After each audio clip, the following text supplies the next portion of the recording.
Hey Ma, do you know what bursts my bubble? What bursts your bubble? Hypodermic needles. And, so late November last year, I stopped my psychiatric medication around Thanksgiving time. And it led to a psychiatric hospitalization in January 2023. And then, afterwards I went to a partial program and I stopped the antipsychotic Latuda.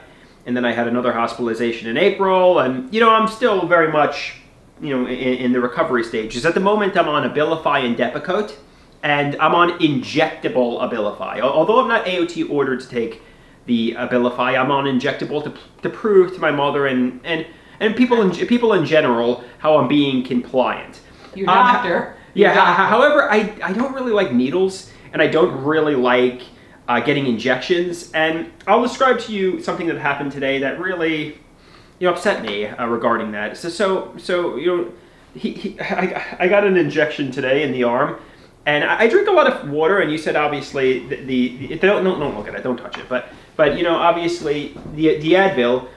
When he I was bleeding a lot, and obviously the when you take a blood thinner like Advil, I find that I bruise. Yeah. Or I bleed a lot, even if it's a tiny little prick, and the needle that they use is intramuscular, so it's going to make a bigger hole. Right. So I'm taking Abilify 300 milligrams, and he gave me the injection, and I was really bleeding. And obviously, we all know the contamination fears, and yes. I mean, the psychiatrist did seem classy, but you never know. You know what I mean? And he asked me if I was on any blood thinners, actually, as a matter of fact. Advil, because you were getting migraine headaches. Yeah, but I was bleeding a lot, and I was getting contamination fears, like, oh no, HIV. But you know what? I'm just going to kiss it up to God. Yeah, they use clean. Yeah, right. Clean. It comes right in the package. He was using like the alcohol wipes and stuff on the blood. Yeah, but that's clean. Yeah. That would kill anything. So right.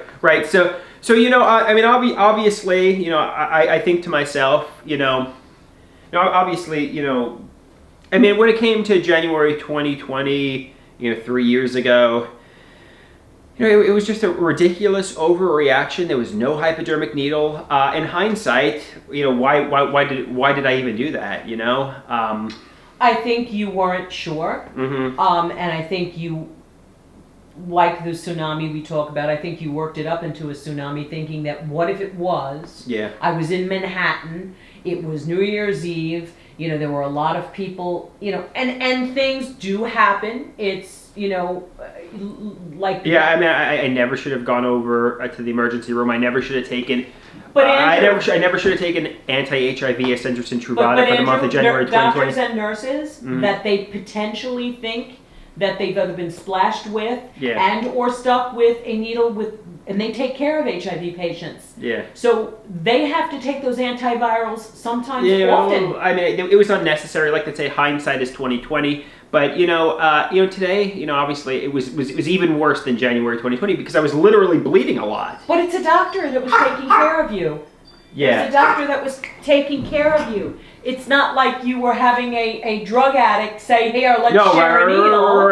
Right. Yeah. It's a medical practice. The needle was in a sealed, sterile container, so nothing going into your arm.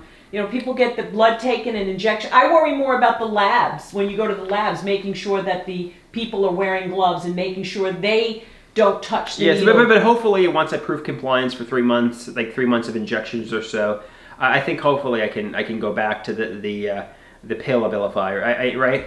Yeah, that's what you did last time, and yes, I'm not a person that loves needles either. So yes, I think it's really you showing that you are ready to accept that what you did was terrible for your body and your mind. For the year. You got to be compliant because unfortunately I suffer from delusions. I have schizoaffective disorder.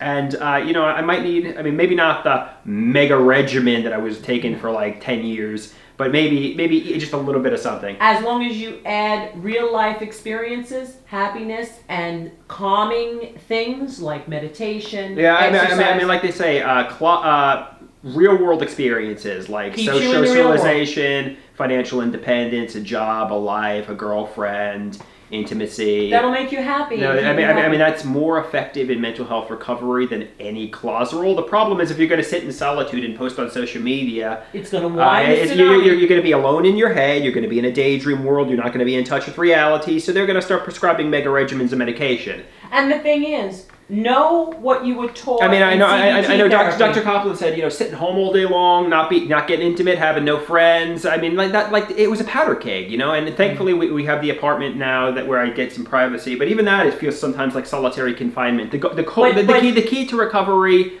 is social human interaction, and getting a life. And not being lazy about it. Yep. Getting out and doing it. And not saying, it's easier to sit here and make videos. Because it is easier just to sit and not do anything. It's easier not to move and not...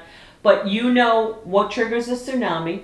So you check it, change it, correct it. You've worked with a wonderful doctor for many years on how, when those emotions start coming, how to nip it in the bud. Get out, do something, exercise, socialize, and you will be on top of the world. You will be able to, live your life happily. Exactly. And that is what it is. What it